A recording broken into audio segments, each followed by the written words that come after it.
오늘날 전 세계 100개국 이상에서 하루 7천만 명이 찾는 식당이 있습니다. 황금색 아치 2개가 겹쳐진 그 간판을 모르는 사람은 거의 없을 것입니다. 그런데 이 거대한 제국을 세운 사람이 52살까지 밀크쉐이크 기계를 팔아다니던 외판원이었다는 사실을 아는 사람은 많지 않습니다. 그의 이름은 레이먼드 앨버트 크록. 세상은 그를 맥도날드의 창업자라 부르지만 정작 맥도날드라는 식당을 처음 만든 사람은 따로 있었습니다. 그렇다면 그는 어떻게 남의 식당을 자기 제국으로 만들었을까요? 그리고 그 과정에서 무엇을 얻고 무엇을 잃었을까요? 이야기는 1902년 시카고 근교에서 시작됩니다. 1902년 10월 5일 일리노이주 오크파크에서 레이 크록이 태어났습니다. 아버지 엘로이스 크록은 체코 보헤미아 출신의 이민자였고 어머니 로즈 메리 흐라흐 역시 체코계였습니다. 엘로이스는 1920년대 부동산 투기로 상당한 돈을 벌었으나 1929년 주식시장 붕괴와 함께 모든 것을 잃었습니다. 어린 레이는 아버지가 불을 쌓았다가 하룻밤에 무너지는 모습을 눈앞에서 지켜보아야 했습니다. 레이는 어릴 때부터 사업 감각을 드러냈습니다. 집 앞에 레모네이드 가판대를 차리고 소다 가게에서 아르바이트를 하며 피아노를 배워 밴드에서 연주하기도 하였습니다. 학교에는 흥미가 없었습니다. 15살이 되던 해 레이는 부모의 반대를 무릅쓰고 고등학교를 중퇴하였습니다. 1917년 미국이 제1차 세계대전에 참전하자 레이는 나이를 속이고 적십자, 구급차, 운전병으로 지원하였습니다. 코네티컷주 올드 그리니치의 훈련소에서 같은 반에 있던 동기 중에는 훗날 디즈니, 제국을 세우게 될 월트 디즈니가 있었습니다. 그러나 전쟁은 레이가 전선에 배치되기 전에 끝났고 고등학교도 중퇴한 15살 소년에게 남은 것은 아무것도 없었습니다.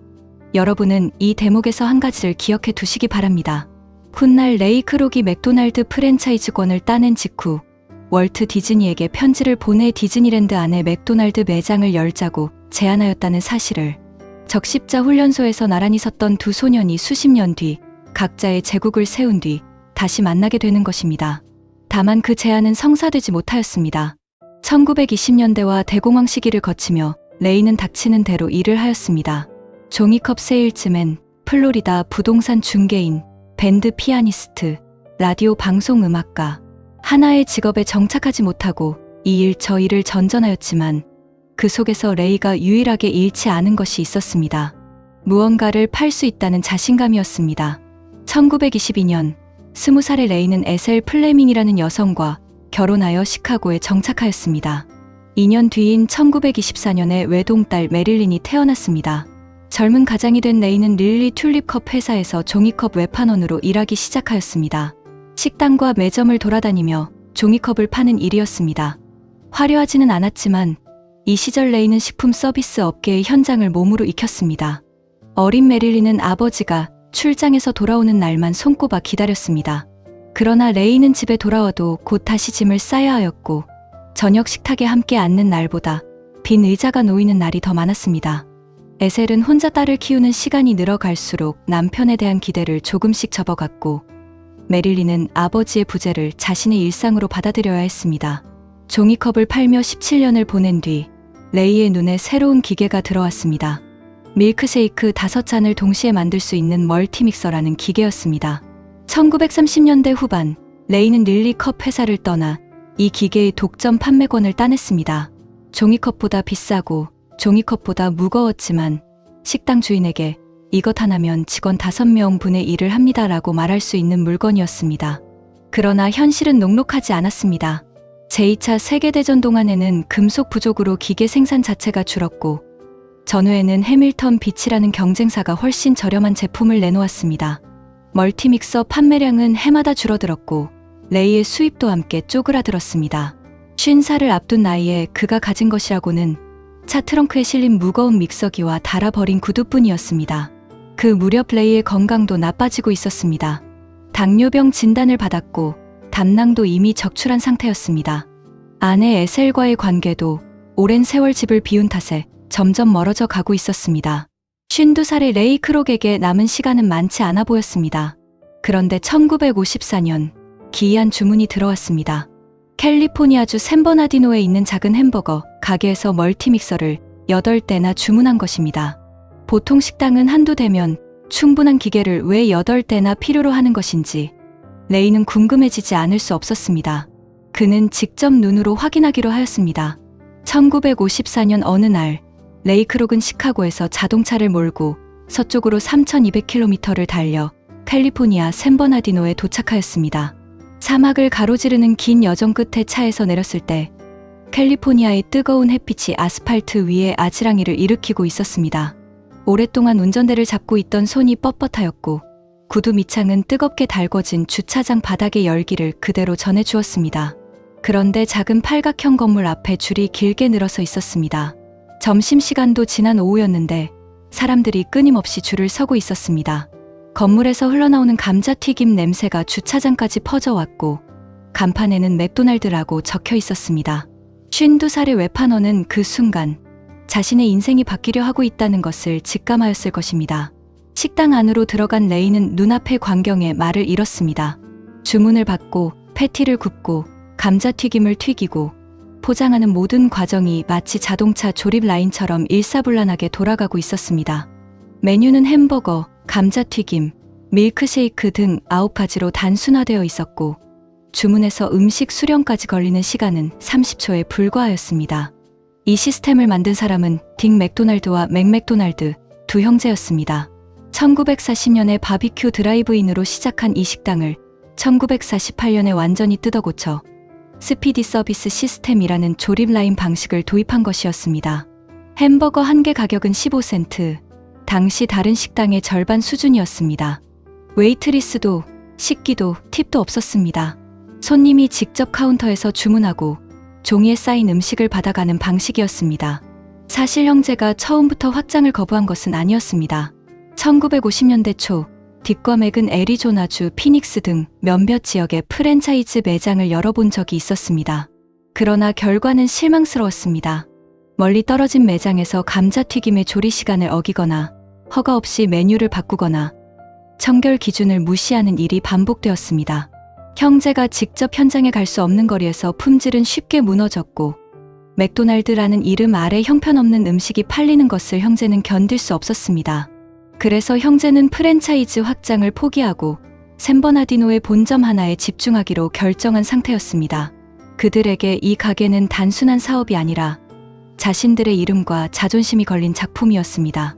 레이의 눈에는 전국으로 퍼뜨릴 보물이 보였지만 형제의 눈에는 자기 손이 닿는 범위 안에서만 완벽할 수 있는 예술품이 보였습니다. 바로 이 시각의 차이가 이후 모든 갈등의 씨앗이 되었습니다. 레이는 형제를 설득하기 시작하였습니다. 자신이 전국 프랜차이즈 대리인이 되어 매장을 늘리겠다고 제안하였습니다. 형제는 처음에는 망설였으나 레이의 열정에 마지못해 동의하였습니다. 계약 조건은 이러하였습니다. 레이가 새 매장을 개설하되 매출의 1.9%를 로열티로 받고 그중 0.5%를 형제에게 보낸다. 그러나 메뉴나 운영 방식을 변경할 때는 반드시 형제의 서면, 승인을 받아야 한다는 조건이 붙어 있었습니다. 1955년 4월 15일 일리노이주 디플레인스의 레이 크록의 첫 맥도날드 매장이 문을 열었습니다. 햄버거 15센트, 감자튀김 10센트. 52살의 외판원이 마침내 자신의 가게를 가지게 된 순간이었습니다. 같은 해 레이는 맥도날드 시스템 주식회사를 설립하고 본격적으로 프랜차이즈 사업에 뛰어들었습니다. 그러나 사업은 처음부터 순탄하지 않았습니다. 가맹점을 늘릴수록 적자가 커졌습니다. 레이가 받는 1.4%의 서비스 수수료로는 직원 월급과 사무실 임대료를 겨우 감당하는 수준이었고 확장에 필요한 자금은 어디에서도 나오지 않았습니다. 레이는 자택을 담보로 잡히고 보험을 해약하고 아는 사람마다 찾아가 돈을 빌렸습니다. 설상가상으로 맥도날드 형제와의 갈등이 깊어지기 시작하였습니다. 레이가 매장 설계를 바꾸거나 메뉴에 새 항목을 추가하려 할 때마다 형제의 승인이 필요하였는데 형제는 번번이 거절하거나 답변을 미루었습니다. 레이의 입장에서는 수천 킬로미터 떨어진 캘리포니아에 두 사람이 발목을 잡고 있는 것이었고 형제의 입장에서는 이전 프랜차이즈 실패의 기억이 생생하였기에 변경을 허락하기가 두려웠던 것입니다. 바로 이 막다른 골목에서 레이의 인생을 바꾼 남자가 나타났습니다. 해리 손해본이라는 재무 전문가였습니다. 손해본은 레이에게 한 가지 질문을 던졌습니다. 당신은 자신이 무슨 사업을 하고 있다고 생각합니까? 레이가 햄버거 사업이라고 답하자 손해보는 고개를 저었습니다. 아닙니다. 당신은 부동산 사업을 해야 합니다. 손해본의 전략은 이러하였습니다. 맥도날드 본사가 직접 땅을 사거나 장기 임차한 뒤 그 부지를 가맹점주에게 다시 임대하는 것이었습니다. 가맹점주는 매장 운영뿐 아니라 임대료까지 본사에 내게 되므로 본사의 수입은 2배로 늘어나고 가맹점에 대한 통제력도 확보할 수 있었습니다. 1956년 레이는 프랜차이즈 리얼티 코퍼레이션을 설립하고 손해본의 전략을 실행에 옮겼습니다. 이것이 맥도날드를 단순한 햄버거 체인에서 세계 최대의 부동산 회사 중 하나로 변모시킨 결정적 전환점이었습니다. 훗날 레이 자신도 이렇게 말하였습니다. 우리는 기술적으로 식품 사업에 있지 않습니다. 맥도날드의 본질이 햄버거가 아니라 땅이라는 사실을 이 시점에서 레이는 분명히 깨달은 것이었습니다. 사업이 궤도에 오르기 시작하면서 레이의 사생활은 무너지고 있었습니다. 집을 비우는 날이 대부분이었고 아내 에셀과의 대화는 점점 줄어들었습니다. 레이는 자서전 갈아 넣기 Grinding It Out에서 에셀이 자신의 사업적 야망을 이해하지 못했다고 회상하였습니다. 그러나 다른 시각에서 보면 40년 가까이 남편의 불안정한 직업을 감내해온 에셀에게 또다시 전 재산을 걸고 도박을 하겠다는 남편은 견디기 힘든 존재였을 것입니다. 여러분이라면 어떻게 하셨겠습니까? 자신이 전국에 수백 개의 매장을 세웠지만 그 모든 것에 원래 주인이 따로 있는 상황을 레이는 결단을 내렸습니다. 맥도날드 형제와의 관계는 돌이킬 수 없는 지점에 도달하였고 레이가 새로운 메뉴와 매장 디자인을 원할 때마다 형제는 계약서를 내밀며 거부하였습니다. 레이는 형제에게 회사를 통째로 팔라고 요구하였습니다. 1961년 레이는 맥도날드 형제에게 물었습니다. 얼마를 원합니까? 형제가 제시한 금액은 $270만. 오늘날 가치로 환산하면 약 $2,800만 해당하는 금액이었습니다. 레이는 그 액수를 듣고 격분하였으나 결국 수락하였습니다. 해리 손해본이 복잡한 자금 조달 구조를 설계하여 대출을 받아냈고 거래는 성사되었습니다. 이 거래에는 모든 것이 포함되어 있었습니다. 맥도날드라는 이름, 황금 아치 로고, 전국의 모든 매장 운영권. 그런데 한 가지가 빠져 있었습니다. 샌버나디노에 있는 원래의 맥도날드 매장이었습니다. 형제는 그 매장만은 오랫동안 함께한 직원들에게 넘기겠다며 양도를 거부하였습니다. 레이는 분노하였습니다. 그리고 보복하였습니다. 원래 매장에서 한 블록 떨어진 곳에 새 맥도날드 매장을 열었습니다. 형제는 더 이상 맥도날드라는 이름을 사용할 수 없었기 때문에 매장 이름을 빅 M으로 바꾸어야 하였습니다. 상상해 보십시오. 딕과 맥 형제의 심정을. 자신들이 태어나게 한 식당에서 자신들의 이름이 지워지는 순간을. 맥도날드라는 간판이 내려가고 대신 빅 M이라는 낯선 글자가 올라갈 때 두 형제는 무슨 표정으로 그 간판을 올려다보았을까요? 한 블록 너머에서는 자신들이 만든 시스템 그대로 자신들의 이름을 단 새 매장이 손님을 맞이하고 있었습니다. 레이의 새 매장은 번창하였고 형제의 빅 M은 손님이 줄어들다가 결국 문을 닫았습니다. 수십 년간 이웃에게 햄버거를 팔아 온 형제의 가게가 자신들의 이름을 빼앗긴 채 사라져 간 것입니다. 딕 맥도날드는 훗날 이 거래에 대해 나는 후회하지 않는다라고 말한 기록이 있습니다만 그 말 속에 어떤 감정이 숨어 있었는지는 알 길이 없습니다. 거래 과정에서 한 가지 논란이 더 남아 있습니다. 형제의 조카에 따르면 레이가 $270만 외의 매출의 1%를 영구 로열티로 지급하겠다는 약속을 악수로 하였다고 합니다. 그러나 이 약속은 서면으로 남지 않았고 한 번도 이행되지 않았습니다. 만약 이 약속이 지켜졌다면 형제와 그 후손은 오늘날 매년 $1억 이상을 받고 있었을 것입니다. 형제와의 거래가 마무리된 1961년 레이의 첫 번째 결혼도 끝을 맺었습니다. 에셀과 39년간의 결혼 생활을 정리하며 이혼하였습니다. 에셀은 자택과 자동차, 보험 증권, 그리고 연간 $3만 생활비를 받았습니다. 외동딸 메릴리는 어머니 곁에 남았습니다. 아버지의 끝없는 야망이 가정을 부순 것인지 가정의 안정이 아버지의 날개를 꺾으려 한 것인지 진실은 그 사이 어딘가에 있었을 것입니다. 1963년 레이는 제인 도빈스 그린과 재혼하였습니다. 그러나 이 결혼은 5년 만에 파경을 맞았습니다. 레이의 마음속에는 이미 다른 여성이 있었기 때문입니다. 조앤 맨스필드 스미스, 레이보다 21살 어린 여성이었으며 당시 그녀에게는 남편이 있었습니다. 1969년 레이는 조앤과 세 번째 결혼을 하였습니다. 조앤은 레이의 남은 인생에서 가장 중요한 동반자가 되었고 레이 사후에는 맥도날드 재산의 대부분을 자선 사업에 기부하여 아치 뒤의 성녀라는 별명을 얻게 됩니다. 그러나 그 이야기는 아직 한참 뒤의 일입니다. 맥도날드 형제를 떠나보낸 뒤 레이는 더 이상 누구의 허락도 필요 없는 사업가가 되었습니다.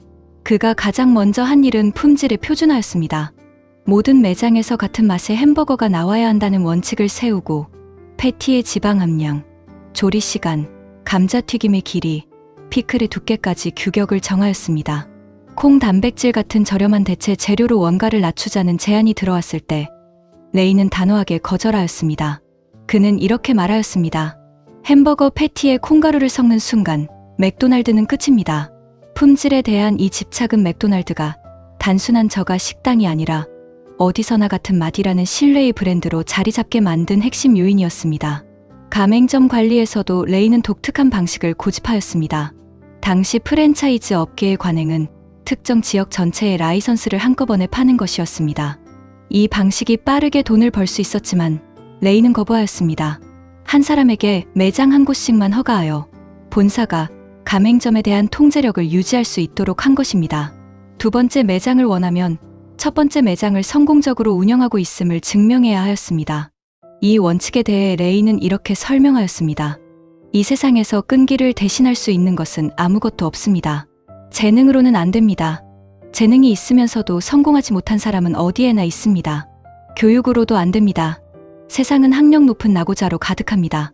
오직 끈기와 결단력만이 전능합니다. 이 문구는 훗날 맥도날드 본사 벽에 걸려 수십 년간 직원들에게 읽혔습니다. 1960년대 중반 맥도날드는 미국 전역에 수백 개의 매장을 운영하는 거대 기업으로 성장하였습니다. 1965년에는 뉴욕 증권거래소에 상장되었고 주가는 첫날부터 치솟았습니다. 52살까지 무거운 믹서기를 차에 싣고 다니던 외판원이 63세 미국에서 가장 주목받는 기업인 중 한 명이 된 것입니다. 그러나 성공이 모든 것을 채워주지는 못하였습니다. 1973년 9월 11일 레이의 외동딸 메릴린이 당뇨 합병증으로 세상을 떠났습니다. 48살이었습니다. 레이 자신도 당뇨를 앓고 있었기에 딸의 죽음은 단순한 슬픔을 넘어 자신의 병이 딸에게까지 이어졌을 수 있다는 무게를 짊어지게 하였습니다. 이혼 후 메릴린과 소원해졌던 레이에게 딸의 장례식은 되돌릴 수 없는 시간 앞에 서는 순간이었습니다. 메릴린이 어릴 때 아버지의 귀가를 기다리며 현관에 앉아 있던 그 시간들을 레이는 믹서기를 팔러 다니느라 채워주지 못하였습니다. 이제 그 시간은 영원히 돌아오지 않을 것이었습니다. 레이는 같은 해 크록 재단을 통해 당뇨병 연구 지원을 대폭 확대하였습니다.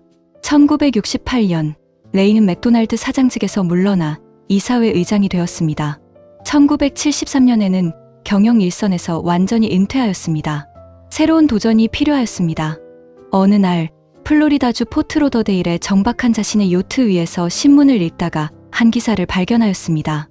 샌디에이고 파드리스 야구단이 매물로 나왔다는 소식이었습니다. 구단주가 워싱턴으로 팀을 이전할 계획이라는 보도에 레이는 $1200만 내고 구단을 인수하여 샌디에이고에 남게 하였습니다. 야구는 레이가 평생 사랑한 스포츠였습니다. 1974년 시즌 개막전에서 파드리스가 지고 있자 레이는 참다 못해 관중석에서 장내 방송 마이크를 잡고 말하였습니다. 내 평생 이렇게 형편없는 야구는 처음 봅니다. 39,000명의 관중은 환호하였습니다. 그러나 야구단 경영은 레이의 성격과 맞지 않았습니다. 결국 그는 이런 말을 남겼습니다. 야구보다 햄버거의 미래가 더 있습니다. 운영을 의붓사위 벨러드 스미스에게 넘기고 레이는 다시 맥도날드의 상징적 수장으로 돌아왔습니다. 1980년 레이는 뇌졸중을 겪은 뒤 알코올 재활시설에 입원하였습니다. 오랜 세월 쌓인 스트레스와 건강 문제가 한꺼번에 터진 것이었습니다. 퇴원 후에도 건강은 완전히 회복되지 않았고 공식 석상에 나서는 횟수가 줄어들었습니다. 레이 크록이 자서전 갈아 넣기에 남긴 한 문장이 있습니다. 행복은 만질 수 있는 것이 아닙니다. 그것은 성취의 부산물입니다.